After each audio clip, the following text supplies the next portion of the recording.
여보, 저 바다 좀 봐요. 이제 우리 여기서 살까? 서귀포 바다가 보고 싶었습니다. 30년 공단 생활을 마치고 내 고향 제주에서 여생을 보내고 싶었습니다. 그 마음 하나로 시흥 아파트를 팔고 30년 일군 공장을 정리했습니다. 10억을 손에 쥐었을 때 이제 고생은 끝났다고 생각했습니다. 제주 중산간 타운하우스 2채 14억짜리 계약서에 도장을 찍던 날 저는 샴페인을 터뜨렸습니다. 그런데 2년 후 저는 보증금 1,500만 원짜리 시골 월세방에 앉아 있었습니다. 30년 공단 생활로 모은 돈이 사라졌습니다. 제주도는 여전히 아름다웠습니다. 달라진 건 저였습니다. 풍경을 소유하려 했던 욕심이 제 노후를 송두리째 집어삼켰습니다. 지금부터 제 이야기를 들려드리겠습니다. 사연 시작하기 전에 구독과 좋아요, 알림 설정 부탁드립니다.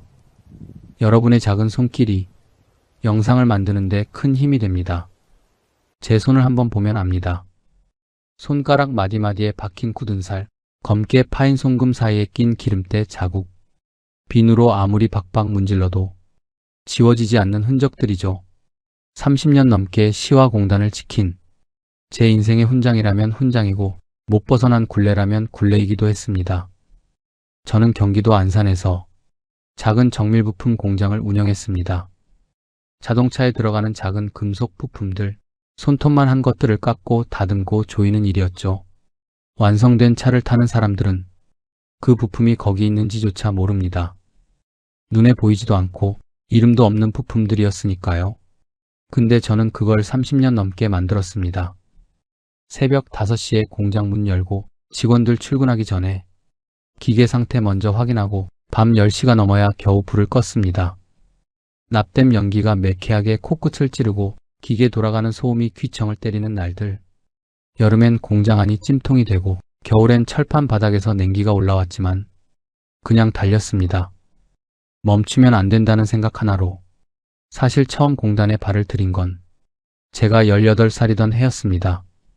서귀포에서 나고 자랐는데 고등학교 졸업하자마자 돈 벌겠다고 무작정 육지로 나왔죠. 처음엔 남의 공장에서 허드렛 일부터 시작했습니다. 바닥 쓸고 부품 나르고 기름때 닦고 어깨너머로 기계 다루는 법 배우고 야간 학교 다니며 자격증 따고 그렇게 10년을 모아서 작은 공장 한 칸을 얻었습니다. 직원 둘이서 시작한 공장이 나중엔 직원 12명짜리가 됐으니 남들이 보기엔 성공한 거 맞죠. 공단 옆 시흥의 작은 빌라에서 신혼을 시작해서 20년 넘게 허리띠 졸라매며 살다 보니 30평대 아파트 한 채를 마련했습니다. 아들 녀석 서울 4년제 대학 보냈고 딸은 간호대 졸업시켜서 번듯하게 취직까지 했습니다. 제가 손에 쥔 대학 졸업장은 없어도 자식들만큼은 제대로 세상에 내보냈다는 자부심, 그게 제 전부였습니다. 주변 사람들이 뭐라 했는지 아십니까? 사장님 진짜 대단하십니다. 그 말이 그렇게 듣기 좋더라고요. 자수성가, 그 두 글자가 제 이름 앞에 붙는 게 그냥 좋았습니다. 근데 말입니다. 사람이 앞만 보고 죽어라 달리다 보면 어느 순간 문득 발이 멈추고 싶어지는 때가 옵니다. 저한테는 그게 60 넘어서였습니다. 직원들 월급 걱정, 원자재 값 오른다는 뉴스, 납품 단가 후려치는 대기업 담당자, 은행 대출 이자 나가는 날짜, 이 모든 게 한꺼번에 머릿속을 짓누르던 어느 날 밤이었습니다. 공장 사무실에 혼자 앉아서 식은 커피를 홀짝이고 있는데 갑자기 코끝에 뭔가 스치는 게 있었습니다. 기름 냄새가 아니었습니다. 납땜 연기도 아니었어요. 짭조름하고 시원한 파도가 검은 현무암에 부서지는 그 냄새였습니다. 서귀포 바다 냄새요. 눈을 감으니까 더 선명하게 느껴졌습니다. 어릴 때 아버지 손잡고 걷던 서귀포 올레길, 발밑에 밟히던 거칠거칠한 현무암, 저 멀리 수평선 위로 천천히 지던 주황빛 노을, 그리고 귀를 간지리던 갈매기 울음소리, 눈물이 났습니다. 내가 고향을 떠나온 지 벌써 40년이 넘었구나 싶더라고요. 명절에 잠깐 내려가는 게 전부였으니까요. 그것도 바쁘다는 핑계로 몇 번은 걸은 적도 있었고, 그날 밤 집에 들어가서 아내한테 조용히 말했습니다. 여보, 우리 은퇴하면 제주도로 돌아가자. 진짜로. 아내가 뭐라 했는지 아십니까? 나도 그 말 기다렸어요. 오래 기다렸어요. 그 한마디에 제 가슴이 뭉클해졌습니다. 이 사람도 나만큼 지쳐 있었구나. 이 사람도 쉬고 싶었구나. 그때부터였습니다. 퇴근하면 제주도 관련 뉴스를 찾아보고 부동산 카페 글도 읽어보고 유튜브에서 제주 귀촌 성공 사례 영상을 보며 우리 부부만의 계획을 하나씩 그려나가기 시작했습니다. 어느 동네에 살지, 마당은 얼마나 넓어야 할지, 아침마다 바다를 볼 수 있는 곳이면 얼마나 좋을지, 그 시절이 참 행복했습니다. 아직 아무것도 잃기 전이었으니까요. 그리고 2023년 초 저는 마음을 굳히기 시작했습니다. 지금이 딱 때라는 확신이 들었거든요. 공장은 30년이 넘었으니 슬슬 정리할 시기가 된 것도 맞았고 집값도 오를 대로 올라서 지금 팔아야 제일 많이 받는다는 말이 여기저기서 들렸습니다. 지금 팔아야 제주도에서 왕처럼 살 수 있다. 그 확신이 너무 강했습니다. 조금의 흔들림도 없었어요. 돌아보면 그 확신이 제 노후를 송두리째 무너뜨린 첫 번째 균열이었는데 그땐 그게 용기인 줄만 알았습니다. 평생 가족을 위해서만 살았으니 이제는 나를 위해 살 차례라고. 30년 공단 생활이 보상을 받을 자격이 있다고. 제주의 푸른 바다가 나를 기다리고 있다고. 그렇게 저는 거대한 늪으로 향하는 첫걸음을 두 눈 똑바로 뜨고 환하게 웃으며 내딛었습니다. 결심이 섰을 때 저는 먼저 움직였습니다. 계약서의 도장부터 찍는 사람이 아니었거든요. 30년 사업을 하면서 배운 게 있다면 발로 먼저 확인하고 결정하라는 거였습니다. 그리고 얼마 후 아내와 둘이서 제주도로 답사를 다녀왔습니다. 처음엔 그냥 여행 겸 둘러보자는 마음이었습니다. 진짜로 살 수 있는 곳인지 눈으로 보자 싶었죠. 제주공항에 내리는 순간부터 달랐습니다. 육지 공기랑은 확실히 다른 습하고 짭조름한 공기가 코끝을 감쌌습니다. 아, 이거다 싶었습니다. 공단 매연 맡으며 30년을 살았던 저한테 이 공기가 얼마나 달게 느껴지던지요. 서귀포 쪽으로 드라이브를 했습니다. 고향이니까 길은 알고 있었지만 이렇게 여유롭게 달리기는 처음이었습니다. 창문 내리고 바람 맞으며 달리는데 아내가 조용히 말했습니다. 여기서 살면 진짜 좋겠다. 제 마음도 똑같았습니다. 올레길도 걷고 흑돼지 오겹살에 소주도 한잔하고 숙소 마당에 앉아서 별도 봤습니다. 안산에서는 미세먼지 때문에 별 본 게 언제인지 기억도 안 나는데 제주 하늘엔 별이 그렇게 많더라고요. 아내가 그날 밤 그러더군요. 우리 여기서 늙어요. 응? 그 말에 제가 웃으면서 답했죠. 그러자. 여기서 천천히 늙어가자. 그런데 답사 이틀째 되던 날 제주 중산간 쪽을 둘러보다가 대형 현수막이 걸린 분양 현장을 마주쳤습니다. 고급 타운하우스 단지였습니다. 잘 가꿔진 조경에 통유리로 된 거실에서 한라산이 보이는 구조, 마당이 딸린 독채 형태라 아파트와는 차원이 다른 공간감이었습니다. 현장 직원이 반갑게 맞이하더군요. 어서 오세요, 사장님. 한번 둘러보고 가세요. 딱히 살 생각이 있었던 건 아닌데 발이 자연스럽게 안으로 들어갔습니다. 모델하우스를 보고 나니까 욕심이 스멀스멀 올라오기 시작했습니다. 마침 그 무렵 제주도 한 달살이가 전국적으로 엄청난 유행이었습니다. 한 달살이 카페 회원 수가 수십만 명이고 예약 좋은 숙소는 몇 달 전에 이미 꽉 찬다는 얘기가 여기저기서 들려오던 시절이었죠. 현장 직원이 그 얘기를 꺼냈습니다. 사장님, 지금 제주 한 달살이 시장이 얼마나 뜨거운지 아세요? 저희 단지 입주하신 분들 중에 한 채 한 달살이 돌리시는 분들 수익이 장난이 아닙니다. 귀가 번쩍 뜨였습니다. 수익형 부동산이라는 말에 사업가 기질이 발동하기 시작한 거죠. 그날 현장 직원 명함을 받아서 돌아왔습니다. 숙소에 돌아와 아내랑 밤새 얘기했습니다. 여보, 그 타운하우스 어떻게 생각해? 좋긴 한데 가격이 만만치 않잖아요. 두 채 사면 어떨까? 한 채는 우리 살고 한 채는 임대를 돌리면 수익도 나오고. 아내가 한참 생각하더니 말했습니다. 당신이 사업은 잘하잖아요. 한번 제대로 알아보고 결정해요. 그 말이 허락처럼 들렸습니다. 서울로 돌아온 뒤에도 그 타운하우스 생각이 머릿속을 떠나질 않았습니다.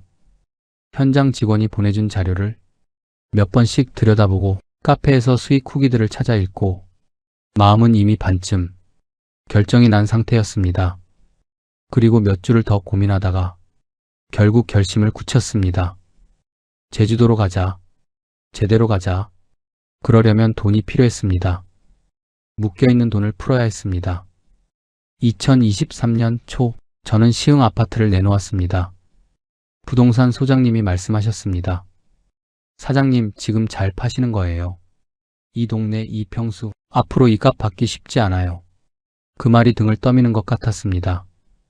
계약서에 도장을 찍었습니다. 6억 5천만 원. 20년 넘게 살던 집이 숫자로 바뀌는 순간이었습니다. 집으로 돌아와 아내한테 말했습니다. 다 됐어. 이제 진짜 제주도야. 아내가 주방에서 뛰어나오더라고요. 앞치마 두른 채로. 진짜요? 진짜 계약했어요? 그러면서 눈물을 글썽이더군요.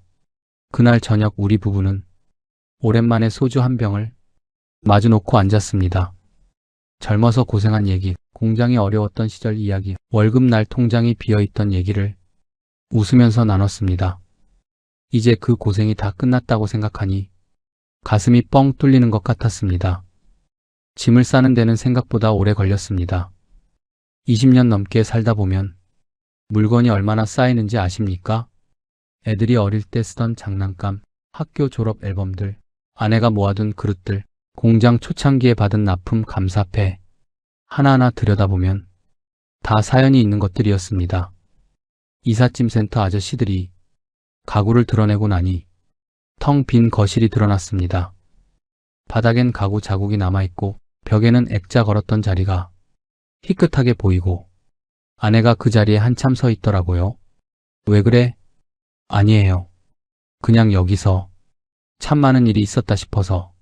아들이 열이 펄펄 끓을 때 밤새 등을 두드리던 방, 딸이 수능 끝나고 펑펑 울며 들어오던 현관, 명절마다 온 가족이 모여 비좁다고 투덜거리면서도 웃음이 넘치던 거실, 다 이 집 안에 있는 것들이었습니다. 그래도 미련은 없었습니다. 새로운 시작에 대한 기대가 그 모든 아쉬움을 덮고도 남았으니까요. 공장 정리는 더 복잡했습니다. 오래된 거래처에 일일이 전화를 돌렸습니다. 사장님, 저 이제 정리하려고요. 아이고, 그래요? 많이 섭섭하네. 오래 거래했는데. 그런 전화를 수십 통 했습니다. 기계 설비는 중고업자한테 넘겼습니다. 30년 된 기계들이니 제값 받기는 어려웠죠. 권리금에 설비 처분금, 직원 퇴직금까지 정산하고 나니 손에 남은 게 3억 5천이었습니다. 솔직히 기대보다 적었습니다. 30년을 바쳤는데 하는 허탈함이 없었다면 거짓말이죠. 그래도 아파트 판 돈 6억 5천이랑 합치면 꼭 10억이었습니다. 10억. 그 숫자를 머릿속에서 굴려보니 다시 기운이 났습니다. 지금 생각하면 그 10억이 제 노후의 전부였는데 그때는 그냥 출발 자금처럼 느껴졌습니다. 불려야 할 씨앗돈처럼 지켜야 할 돈을 불려야 할 돈으로 본 순간 이미 길을 잘못 들어선 거였습니다. 마지막으로 공장 셔터를 내리던 날 저는 한참을 그 자리에 서 있었습니다. 30년이 닫히는 소리 같았습니다. 아내가 옆에서 손을 잡았습니다. 수고했어요, 진짜로. 저는 아무 말도 못했습니다. 고개를 한번 끄덕이고 공단 골목을 걸어 나왔습니다. 뒤는 돌아보지 않았습니다. 앞에 제주도가 있었으니까요. 파란 바다가 기다리고 있었으니까요. 그것으로 충분하다고 생각했습니다. 그때는요. 서울로 돌아온 지 며칠이 지났을 때 분양 현장 직원한테서 연락이 왔습니다. 사장님, 생각해 보셨어요? 요즘 문의가 워낙 많아서 좋은 동 좋은 호수는 금방 빠집니다. 살짝 조급하게 만드는 멘트였습니다. 지금 생각하면 전형적인 영업 수법인데 그때는 그게 사실처럼 들렸습니다. 저도 사업을 30년 한 사람이라 영업 멘트 정도는 걸러들을 줄 안다고 생각했거든요. 근데 욕심 앞에서는 그 30년 경험도 별 소용이 없었습니다. 직접 다시 내려가서 보자 싶었습니다. 아내랑 두 번째 제주 방문을 잡았습니다. 이번엔 여행이 아니라 순수하게 현장 확인이었죠. 분양 사무실에 들어서니 담당 직원이 반갑게 맞았습니다. 어서 오세요, 사장님. 기다리고 있었습니다. 테이블 위에 도면이랑 수익 분석 자료가 깔끔하게 펼쳐져 있었습니다. 준비된 사람처럼 보였습니다. 믿음직스러워 보였습니다. 직원이 말을 시작했습니다. 사장님, 지금 제주 한 달살이 시장이 얼마나 뜨거운지 직접 보셨잖아요. 맞는 말이었습니다. 제가 묵었던 숙소 근처도 예약이 꽉 차 있었고 서귀포 올레길 주변은 손님들로 넘쳐났으니까요. 저희 단지는 위치가 특히 좋습니다. 중산간이라 한라산 뷰가 나오고 차로 20분이면 서귀포 시내도 나가거든요. 그러면서 수익 계산서를 내밀었습니다. 한 채당 월 평균 수익 500만 원, 관리비 빼고 나면 실수령 약 400만 원. 눈이 번쩍 뜨이는 숫자였습니다. 그럼 두 채 사시면요? 직원이 계속 말을 이어갔습니다.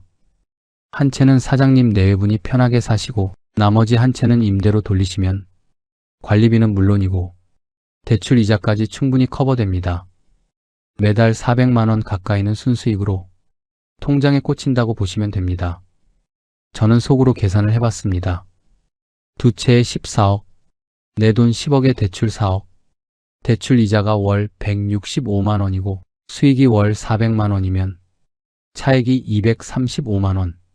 거기에 아내랑 둘이 사는 생활비까지 생각하면 빠듯할 수도 있지만 국민연금에 공장 운영하면서 든 개인연금까지 합치면 충분히 굴러갈 것 같았습니다. 무엇보다 저는 사업가였습니다. 숙박업이라고 해봤자 손님 맞고 청소하고 관리하는 거 아닙니까? 30년 동안 직원 12명 거느리고 납품 관리에 거래처 관리까지 다 해온 제가 방 하나 운영 못할 리 없다고 생각했습니다. 그 자신감이 문제였습니다. 직원이 마지막으로 한마디를 덧붙였습니다. 사장님처럼 사업 경험 있으신 분들이 오히려 이 사업 정말 잘하세요. 손님 관리하는 감각이 다르거든요. 듣고 싶은 말을 정확하게 해주더라고요. 아내가 옆에서 조심스럽게 물었습니다. 그런데 비수기엔 어떻게 돼요? 겨울엔 제주도 손님이 줄지 않나요? 좋은 질문이었습니다. 제가 했어야 할 질문이었는데 아내가 먼저 하더라고요. 직원이 준비된 듯 답했습니다. 요즘은 비수기가 없어요. 제주도가 워낙 트렌드다 보니까 오히려 겨울에 한 달씩 내려오는 분들이 더 많습니다. 특히 추운 지방 사시는 분들이 제주 겨울이 따뜻하니까 일부러 찾아오세요. 아내가 고개를 끄덕였습니다. 그 끄덕임이 마지막 방어선이 무너지는 소리였는지도 모릅니다. 사무실을 나와서 단지를 한 바퀴 돌았습니다.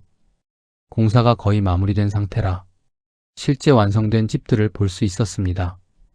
마당에 서서 올려다보니 하늘이 끝없이 파랬습니다. 바람이 솔솔 불어왔습니다. 풀 냄새가 났습니다. 아내가 마당 한가운데 서서 말했습니다. 여기서 아침마다 커피 마시면 좋겠다. 저는 그 모습을 보면서 생각했습니다. 이 사람이 얼마나 고생을 했는지 젊은 시절 내내 공장 걱정, 돈 걱정하면서 제대로 된 여유 한번 못 누리고 살았는데 여기서 행복하게 살게 해주고 싶다는 마음이 가슴 깊은 곳에서 올라왔습니다. 그게 이성보다 감정이 앞서는 순간이었습니다. 돌아오는 차 안에서 아내한테 말했습니다. 우리 그냥 하자. 아내가 잠시 침묵하다가 말했습니다. 정말 괜찮겠어요? 내가 30년 사업한 사람이야. 이 정도는 충분히 할 수 있어. 그 말에 아내가 더 이상 묻지 않았습니다. 믿어준 거겠죠. 30년 동안 믿어왔던 것처럼 그 믿음이 나중에 얼마나 큰 상처가 될지도 모른 채 계약일은 2023년 3월이었습니다. 분양 사무실 테이블에 앉아서 두 채 계약서를 앞에 놓고 도장을 찍었습니다. 14억짜리 계약이었습니다. 제 인생에서 가장 큰 도장이었습니다. 찍고 나서 손을 보니까 아까 집 계약할 때랑 달리 이번엔 손이 떨리지 않았습니다. 확신이 있었으니까요. 지금 생각하면 그게 더 무섭습니다. 떨렸어야 했는데, 한 번쯤 멈췄어야 했는데, 확신이라는 게 때로는 가장 위험한 감정이라는 걸 그때 저는 몰랐습니다. 분양 직원이 악수를 청하며 말했습니다. 사장님, 좋은 결정하셨습니다. 후회 안 하실 거예요. 저는 환하게 웃으며 손을 잡았습니다. 그날 저녁 저는 아내를 서귀포 시내 한우 집으로 데려갔습니다. 오늘은 제대로 먹자. 우리 평생 이런 날이 얼마나 되겠어. 1등급 한우 등심에 샴페인 한 병을 시켰습니다. 젊어서는 엄두도 못 냈던 것들이었죠. 샴페인 잔을 부딪히며 아내가 말했습니다. 우리 진짜 잘 살아온 거죠? 그럼 이제 더 잘 살면 돼. 그 샴페인이 얼마나 달콤했는지 모릅니다. 그날의 그 맛을 지금도 기억합니다. 나중에 유령 마을이 된 단지에서 혼자 컵라면으로 끼니를 때우던 밤에도 그 샴페인 맛이 생각났습니다. 그게 더 쓰라렸습니다. 2023년 여름 드디어 입주를 했습니다. 이삿짐 트럭이 단지 안으로 들어오던 날 저는 마당에 서서 하늘을 올려다봤습니다. 안산공단 하늘이랑은 차원이 달랐습니다. 미세먼지 하나 없이 파란 하늘, 뭉게구름이 느릿느릿 흘러가고 멀리 한라산 능선이 그림처럼 펼쳐져 있었습니다. 숨을 크게 한번 들이쉬었습니다. 풀냄새, 흙냄새, 그리고 어딘가에서 실려오는 귤꽃 향기가 뒤섞인 바람이었습니다. 아, 내가 진짜 여기 왔구나. 그 실감이 가슴 깊이 내려앉았습니다. 아내는 주방에서 창문을 열어놓고 콧노래를 흥얼거리며 살림을 정리했습니다. 시흥 아파트에서는 한 번도 못 들어본 소리였습니다. 그 콧노래가 그렇게 좋더라고요. 단지는 깔끔했습니다. 50가구짜리 타운하우스 단지인데 각 동마다 마당이 딸려 있고 공용 정원에는 야자수가 심어져 있었습니다. 관리사무소도 있고 보안 카메라도 촘촘했습니다. 입주 초기라 이웃들도 하나둘 들어오면서 단지가 활기를 띠기 시작했습니다. 옆집은 부산에서 내려온 60대 부부, 맞은편은 서울에서 온 퇴직 공무원 부부였습니다. 다들 저희랑 비슷한 사연이었습니다. 도시생활 이제 지겹더라고요. 은퇴하면 꼭 제주도 오고 싶었어요. 저녁이면 마당에 테이블을 내놓고 이웃들이랑 삼겹살을 구워 먹었습니다. 제주 소주의 갈치조림, 흑돼지 수육의 막걸리, 이야기꽃이 피고 웃음소리가 끊이질 않았습니다. 이게 노후지, 이게 사는 거지. 그런 생각이 절로 들었습니다. 고향 친구들도 불렀습니다. 서귀포에 남아있던 초등학교 동창 녀석들, 연락이 뜸했던 중학교 친구들까지 마당에서 고기를 구우며 제가 한마디 했습니다. 야, 나 드디어 돌아왔다. 이제 여기서 눌러 살 거야. 친구들이 웃으면서 받아쳤습니다. 야, 네가 제일 잘됐다. 육지 나가서 돈 벌고 고향에 이런 집 짓고 돌아오니 완전 금이환영이네. 그 말이 듣기 싫지 않았습니다. 솔직히 좋았습니다. 30년 동안 공단에서 기름때 묻혀가며 살다가 이렇게 멋진 마당 있는 집에서 친구들 불러 고기 굽는 모습이 제 눈에도 꽤 그럴싸해 보였으니까요. 수익형 타운하우스? 운영도 시작했습니다. 플랫폼에 등록하고 사진도 제대로 찍어서 올렸습니다. 인테리어도 신경 써서 깔끔하게 꾸몄습니다. 처음 예약이 들어오던 날을 기억합니다. 플랫폼 앱에서 알림이 울렸을 때 저도 모르게 손뼉을 쳤습니다. 여보, 첫 예약 들어왔어. 아내가 달려와서 같이 화면을 들여다봤습니다. 서울에서 오는 40대 가족이었습니다. 2박 3일 예약. 어머, 진짜다. 우리 부부가 어린애처럼 좋아했습니다. 첫 손님이 체크인하던 날 저는 직접 마당에서 기다렸습니다. 제주 특산품 귤 한 박스를 미리 사다가 집 안에 올려놨습니다. 손님이 도착해서 집을 둘러보더니 말했습니다. 와, 사진보다 훨씬 좋네요. 뷰가 이렇게 좋을 줄 몰랐어요. 그 말 한마디에 어깨가 으쓱해지더라고요. 첫 달은 예약이 줄줄이 들어왔습니다. 손님이 2팀, 주말 단기 손님까지 합치니까 첫 달 수익이 380만 원이 찍혔습니다. 관리비 80만 원 빼고 대출 이자 165만 원 내고 나서도 135만 원이 남았습니다. 분양 직원이 말한 월 400만 원에는 못 미쳤지만 시작치고는 나쁘지 않았습니다. 입소문 나면 더 올라가겠지. 저는 그렇게 생각했습니다. 두 번째 달은 420만 원이 찍혔습니다. 세 번째 달은 390만 원. 평균적으로 월 38만 420만 원 사이를 꾸준히 유지했습니다. 이자 내고 관리비 내고 나서 13만 170만 원이 남는 구조였습니다. 국민연금이랑 개인연금까지 합치면 생활비는 충분했습니다. 저는 확신했습니다. 역시 내가 보는 눈이 있었어. 잘한 거야. 그 확신이 얼마나 위험한 건지 그때는 몰랐습니다. 가을이 되니 단지가 더 예뻐졌습니다. 마당에 나무들이 울긋불긋 물들고 아침마다 안개가 자욱하게 깔린 한라산이 거실 창문 너머로 그림처럼 보였습니다. 아내는 마당에 작은 텃밭을 만들었습니다. 상추, 깻잎, 고추, 서툴게 심은 것들이 어느새 쑥쑥 자라더라고요. 아내가 텃밭에서 상추를 뜯어오며 말했습니다. 이거 봐요, 우리 집 상추예요. 내가 키운 거. 그 얼굴이 얼마나 환하던지요. 시흥 아파트에서는 한 번도 보지 못한 표정이었습니다. 저도 아침마다 마당에 나와 커피 한 잔 들고 한라산을 바라봤습니다. 공단에서 새벽 5시에 일어나 기계 돌아가는 소리 들으며 하루를 시작하던 제가 이제는 새소리 들으며 하루를 시작하고 있었습니다. 이게 맞다. 이게 진짜 사는 거다. 그런 날들이 이어졌습니다. 그 가을이 얼마나 아름다웠는지 모릅니다. 귤꽃 향기 가득한 제주의 가을, 환하게 웃는 아내의 얼굴, 통장에 꽂히는 수익, 마당에서 바라보는 한라산. 모든 게 완벽해 보였습니다. 신기루는 원래 그렇습니다. 가까이서 볼 때는 진짜처럼 보이거든요. 손에 닿을 것 같아서 한 발 더 가까이 다가서게 만들거든요.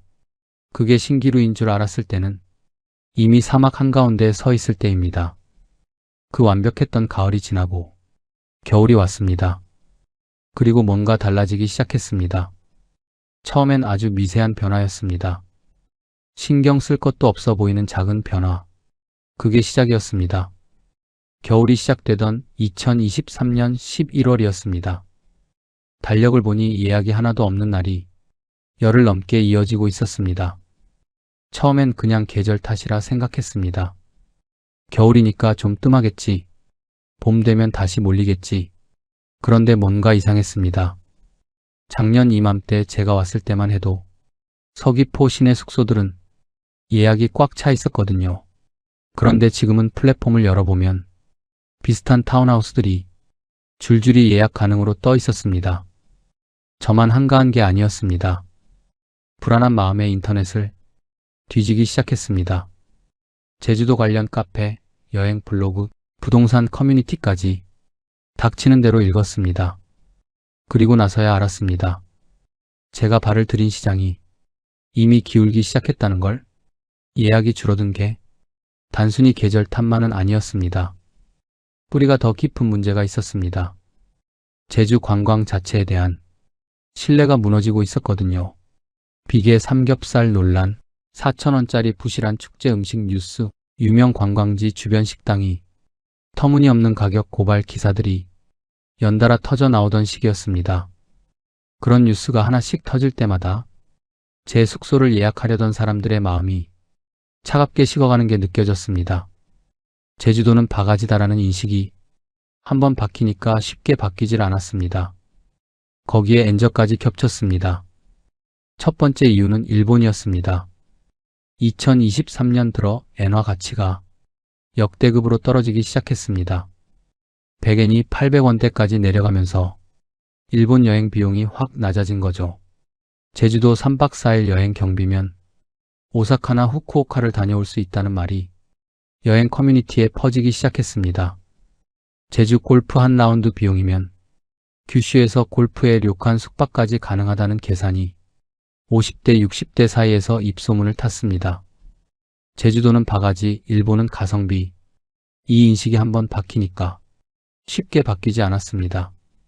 두 번째는 동남아였습니다. 베트남, 다낭, 태국, 치앙마이, 발리. 저가 항공 노선이 늘면서 동남아 접근성이 확 낮아진 겁니다. 제주도 한 달살이 비용이면 다낭에서 풀빌라를 한 달 빌릴 수 있다는 얘기, 치앙마이에서 한 달 살면서 카페 다니고 마사지 받아도 제주도 한 달 숙박비보다 싸다는 얘기가 퇴직자 카페, 은퇴 커뮤니티를 뒤흔들었습니다. 따뜻한 기후를 찾아서 겨울을 나려는 사람들이 제주 대신 동남아로 방향을 틀었습니다. 제 타깃 손님들이 그쪽으로 다 빠져나간 거였습니다. 세 번째는 중국 자본의 썰물이었습니다. 한때 제주도는 중국 자본이 땅과 숙박시설을 쓸어 담던 곳이었습니다. 중국인 관광객이 넘쳐나고 중국계 자본이 들어온 리조트와 호텔이 제주 곳곳에 들어섰죠. 그 자본이 제주 부동산 가격을 떠받치는 역할을 했는데 한중 관계가 악화되고 중국 내 부동산 규제까지 겹치면서 중국 자본이 썰물처럼 빠져나가기 시작했습니다. 제가 산 타운하우스 단지에서 차로 10분 거리에 있던 중국계 대형 리조트 공사가 한창이던 그곳이 어느 날부터 크레인이 멈추고 조용해졌습니다. 처음엔 공사 중단인 줄 알았는데 알고 보니 자금줄이 끊긴 거였습니다. 그게 신호였는데 저는 그냥 지나쳤습니다. 네 번째는 공급 과잉이었습니다. 제주 한 달살이 붐이 일면서 안덕면 일대 중산간 곳곳에 비슷한 타운하우스 단지가 우후죽순 생겨났습니다. 제가 입주하던 시점에 반경 5km 안에만 비슷한 형태의 단지가 4곳이 더 있었습니다. 다들 한 달살이 수익형으로 분양을 한 곳들이었죠. 수요는 줄어드는데 공급은 늘어나는 상황. 결과는 뻔했습니다. 가격 덤핑이 시작됐습니다. 옆 단지에서 숙박비를 내리면 저도 내릴 수밖에 없고 그러면 또 다른 단지가 내리는 끝없는 제살 깎아먹기 경쟁이었습니다. 다섯 번째는 렌터카 문제였습니다. 서귀포시 안덕면 중산간이라는 게 말은 좋지만 현실적으로 차 없이는 편의점 하나 가기도 어렵습니다. 시내버스가 하루에 몇 대 없고 택시는 기본 요금이 나오기도 전에 잡히지도 않는 곳이었습니다. 그런데 제주 렌터카 비용이 이 무렵부터 폭등하기 시작했습니다. 성수기에는 소형차 하루 렌트 비용이 10만 원을 훌쩍 넘는 일이 생겼습니다. 한 달이면 렌터카 비용만 200만 원이 넘는 거죠. 여행객들 사이에서 제주는 렌터카 없이는 못 가는데 렌터카 비용이 너무 비싸다는 말이 퍼졌습니다. 그 불편함을 감수하면서까지 굳이 제주 중산간 타운하우스를 찾을 이유가 점점 없어지는 거였습니다. 저는 그 모든 이유를 한참이 지나서야 퍼즐 맞추듯 이해했습니다. 그때 당장은 그냥 왜 예약이 안 들어오지? 라는 막막한 뿐이었습니다. 플랫폼 앱을 새로 고침하면서 혹시 알림이 왔나 확인하는 게 하루에도 수십 번이 됐습니다. 아내가 물었습니다. 요즘 예약이 많이 없어요? 저는 애써 웃으며 말했습니다. 겨울이라 그래. 봄 되면 괜찮아질 거야. 그 말을 아내한테 한 건지 저 자신한테 한 건지 지금도 모르겠습니다. 창밖엔 제주의 겨울바람이 마당의 나무를 흔들고 있었습니다. 그 바람 소리가 이상하게 쓸쓸하게 들렸습니다. 딱 그 즈음이었습니다. 봄이 되면 괜찮아질 거라는 제 믿음이 조금씩 금이 가기 시작한 게 2024년 봄이 왔습니다. 저는 그 봄을 얼마나 기다렸는지 모릅니다. 겨울 내내 예약이 뜸했지만 봄이 되면 달라질 거라고, 제주 유채꽃 시즌이 되면 손님이 몰릴 거라고 그렇게 스스로를 달랬으니까요. 그런데 봄이 와도 달라지지 않았습니다. 유채꽃이 만발하고 제주 관광 시즌이 시작됐는데도 플랫폼 앱은 조용했습니다. 새로 고침을 눌러도 숙박비를 조금 내려도 예약 알림은 울리지 않았습니다. 그제야 직감했습니다. 이건 계절 문제가 아니구나. 뉴스를 틀면 온통 제주도 비계 삼겹살이니 8만 원짜리 갈치조림이니 하는 바가지 논란뿐이었습니다. 댓글마다 2번 다시 제주 안 간다. 차라리 일본 간다는 말이 넘쳐났습니다. 내가 봐도 정이 떨어지는데 남들이 굳이 중산간 타운하우스까지 찾아올 리가 없었죠. 단지를 한 바퀴 돌아봤습니다. 50가구짜리 단지인데 낮인데도 인기척이 없었습니다.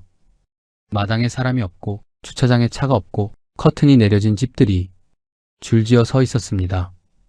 밤에 보면 더 심했습니다. 50가구 중에 불이 켜진 집이 손에 꼽혔습니다.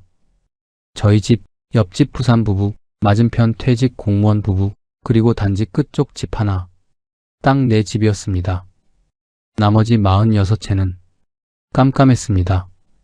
처음 입주했을 때 마당마다 불이 켜지고 이웃들 웃음소리가 담장을 넘어오던 그 단지가 이제는 불 꺼진 집들만 줄지어 선 유령 마을이 되어 있었습니다. 밤이면 소리가 들렸습니다. 바람 소리, 나뭇가지 흔들리는 소리, 그리고 어디선가 들려오는 고양이 울음소리, 그게 전부였습니다. 아내가 밤마다 무섭다고 했습니다. 여보, 저 집들은 다 어디 간 거예요? 왜 이렇게 조용해요? 저는 아무 말도 못했습니다. 저도 무서웠으니까요. 사람이 없는 것보다 돈이 나가는 게 더 무서웠습니다. 관리사무소에서 청구서가 날아왔습니다. 공용관리비 고지서였습니다. 조경관리비, 보안카메라 유지비, 단지 내 청소비, 가로등 전기세, 관리사무소 인건비, 항목이 줄줄이 나열된 그 고지서 맨 아래 총액이 찍혀 있었습니다. 가구당 82만 원. 입주할 때 관리비가 좀 나온다는 말은 들었습니다. 근데 50가구 중 실제 거주하는 집이 4집밖에 없는 상황에서도 관리비는 가구 수대로 똑같이 나오는 거였습니다. 사람이 살든 안 살든 조경은 관리해야 하고 불이 켜진 집이 4채든 보안 카메라는 돌아가야 하니까요. 82만 원의 대출이자 165만 원, 수익이 0원인 달에 247만 원이 그냥 빠져나갔습니다. 통장 잔고가 줄어드는 걸 멍하니 바라봤습니다. 그 무렵이었습니다. 온라인 카페를 뒤지다가 글 하나를 봤습니다. 제주도 타운하우스? 한 달살이를 운영하다가 불법 숙박 영업으로 단속을 받았다는 내용이었습니다. 가슴이 철렁 내려앉았습니다. 부랴부랴 읽어보니 핵심은 이랬습니다. 농어촌 민박으로 등록하려면 집주인이 그 집에 실거주해야 한다는 거였습니다. 수익형으로 한 채를 비워두고 통째로 빌려주는 방식은 법적으로 허가받지 않은 숙박업 영업이 될 수 있다는 거죠. 저는 수익형 타운하우스를 그렇게 운영하고 있었습니다. 분양 직원이 그런 말은 한마디도 안 했더라고요. 월 400만 원 수익. 얘기는 그렇게 자세히 하면서 정작 이런 중요한 내용은 쏙 빼놓은 겁니다. 손이 떨렸습니다. 수익도 없는데 단속까지 나오면 어떡하나 싶었습니다. 급하게 알아보니 관광 펜션업으로 별도 등록을 하면 합법적으로 운영할 수 있다는 걸 알았습니다. 근데 그러려면 소방시설 기준을 맞춰야 하고 건축물 용도 변경도 필요하고 비용이 만만치 않게 들어가는 거였습니다. 수익은 없고 나가는 돈만 늘어나는 상황에서 그 비용까지 감당할 여력이 저한테는 없었습니다. 옆집 부산 부부한테 이 얘기를 꺼냈더니 그분도 처음 듣는다며 얼굴이 하얘지더라고요. 우리도 마찬가지잖아요. 어떡하죠? 두 부부가 마당에 마주 앉아서 한숨만 쉬었습니다. 그때 맞은편 퇴직 공무원 부부가 짐을 싸기 시작했습니다. 이삿짐 트럭이 단지 안으로 들어오는 걸 창문 너머로 바라봤습니다. 그분이 나가면서 저한테 말했습니다. 사장님, 저희는 못 버티겠어요. 서울 자식 집에 들어가려고요. 사장님도 너무 오래 버티지 마세요. 그 말이 머릿속에서 맴돌았습니다.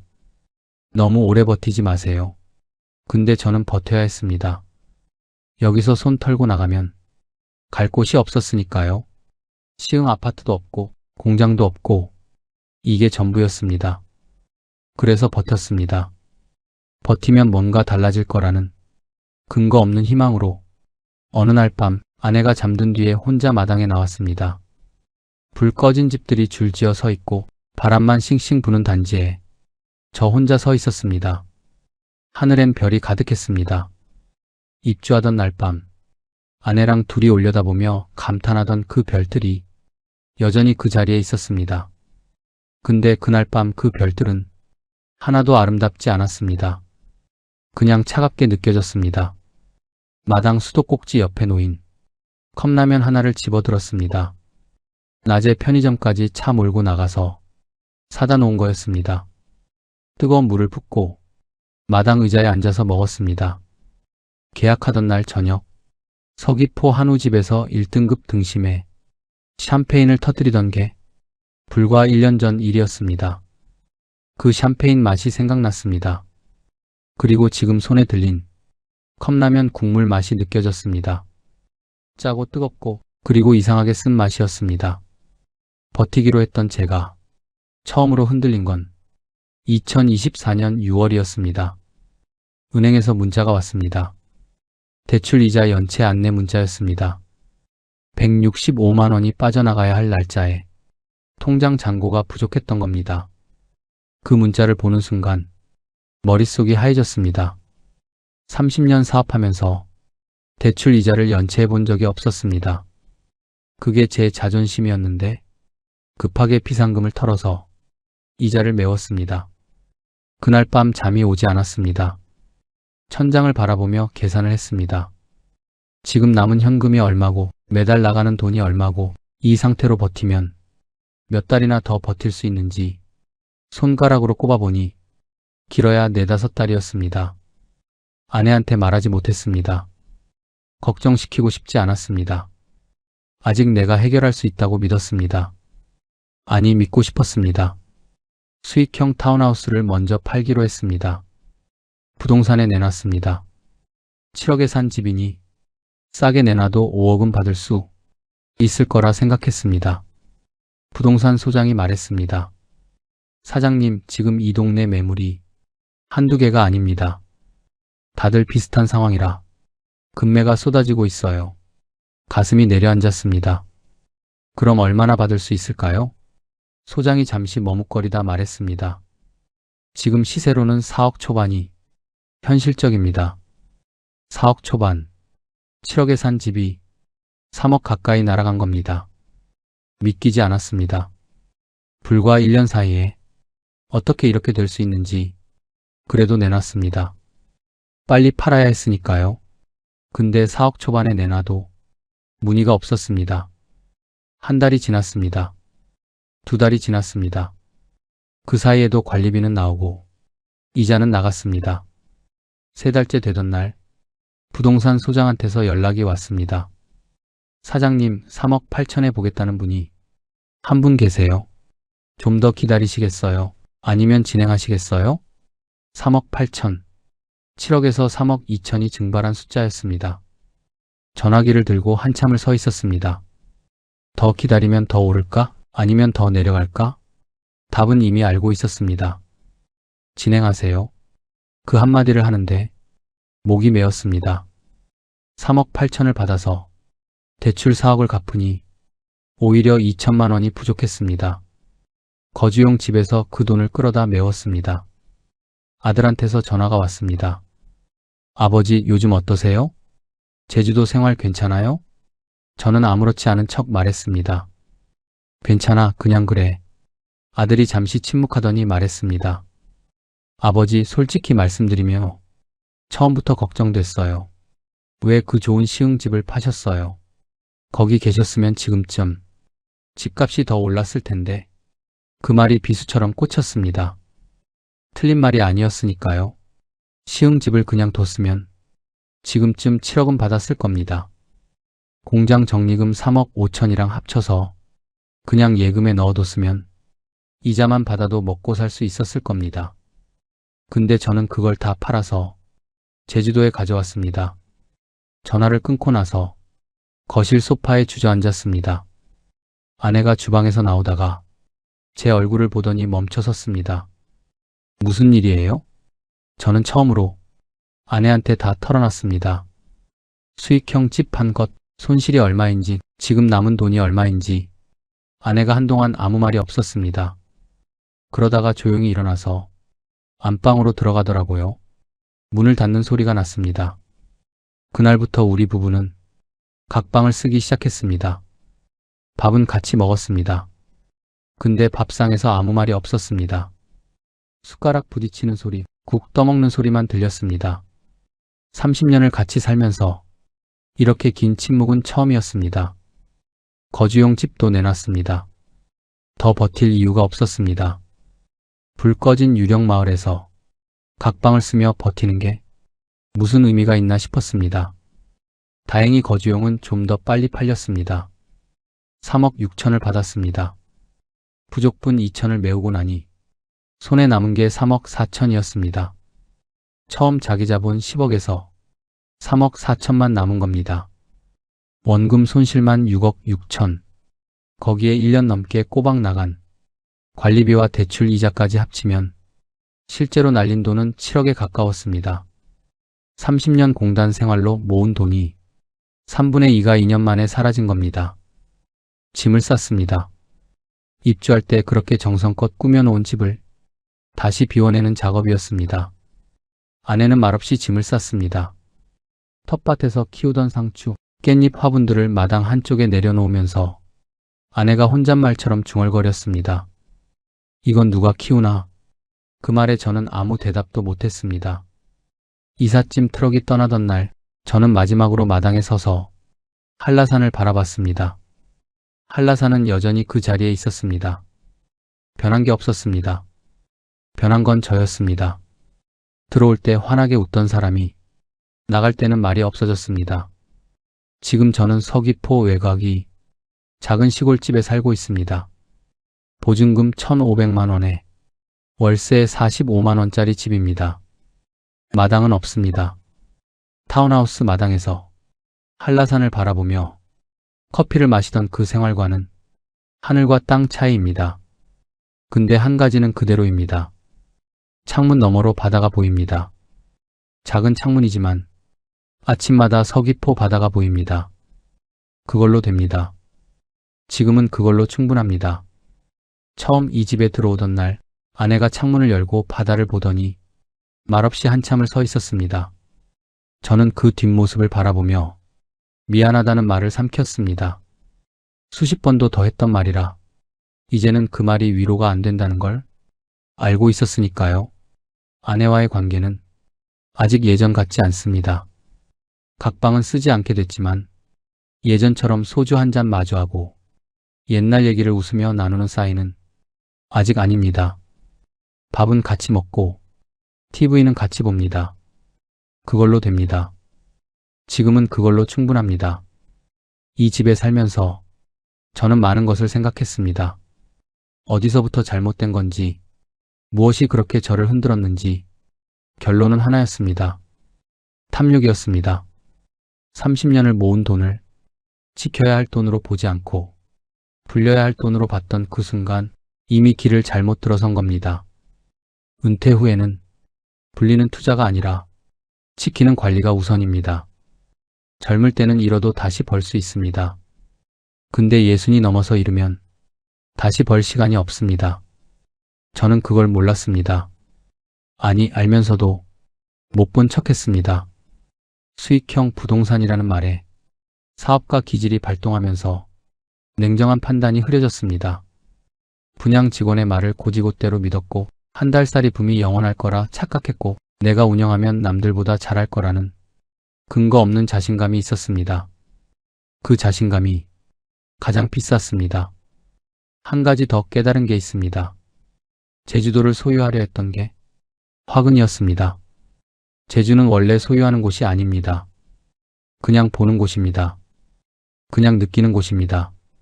어릴 때 아버지 손잡고 걷던 올레길, 발밑에 밟히던 검은 현무암, 그 풍경은 제가 땅을 사지 않아도 언제나 거기 있었습니다. 14억을 쏟아붓지 않아도 그 바다는 변함없이 파랬습니다. 풍경은 소유할 때가 아니라 공짜로 바라볼 때 가장 아름다운 겁니다. 지금 이 시골집 창문 너머 바다가 그 어느 때보다 아름다운 건 이제는 그 바다에 아무 욕심도 없기 때문인지 모릅니다. 가끔 시화공단 시절 생각이 납니다. 새벽 5시에 일어나 매캐한 납땜 연기 맡으며 하루를 시작하던 때, 그때는 그게 고생인 줄 알았는데 지금 생각하면 그 시절이 제 인생에서 가장 단단했던 때였습니다. 잃을 게 없었으니까요. 가진 게 없으면 잃을 것도 없습니다. 근데 가진 게 생기면 잃을 것도 생깁니다. 그 무게를 감당하지 못한 게 제 실수였습니다. 요즘은 아침마다 일어나서 창문을 엽니다. 서귀포 바다가 보입니다. 오늘은 파도가 높은지 잔잔한지 하늘이 맑은지 흐린지 그걸 바라보며 커피 한 잔을 마십니다. 타운하우스 마당에서 마시던 커피랑 맛이 다를 게 없습니다. 아니, 솔직히 말하면 지금 이 커피가 더 마음 편합니다. 빚도 없고 이자 걱정도 없고 관리비 고지서 올까봐 우편함 열기 무서운 일도 없으니까요. 이 영상을 보시는 분들께 한 말씀만 드리겠습니다. 은퇴 후에 목돈이 생기면 그 돈이 마지막 돈이라고 생각하십시오. 다시 벌 수 있는 돈이 아닙니다. 불려야 할 씨앗돈이 아니라 지켜야 할 노후 자금입니다. 수익형 부동산이니 한 달살이 임대업이니 하는 말에 솔깃하시더라도 한 번만 더 생각하십시오. 분양 직원의 달콤한 말 뒤에 어떤 함정이 숨어 있는지, 내가 사려는 그 지역이 5년 후에도 사람이 몰릴 곳인지, 그리고 그 사업이 잘못됐을 때 내가 감당할 수 있는 손실인지, 저는 그 질문들을 스스로에게 한 번도 하지 않았습니다. 그게 후회입니다. 제주는 여전히 아름답습니다. 오늘도 창문 너머 바다는 파랗습니다. 다만 이제는 그 바다를 소유하려 하지 않습니다. 그냥 봅니다. 공짜로 봅니다. 풍경은 공짜로 볼 때가 가장 아름다운 법이니까요. 제 이야기가 조금이나마 와닿으셨다면 구독과 좋아요, 알림 설정 버튼으로 응원 부탁드립니다. 여러분의 노후에 평안이 깃들기를 진심으로 기원합니다. 끝까지 시청해주셔서 감사합니다.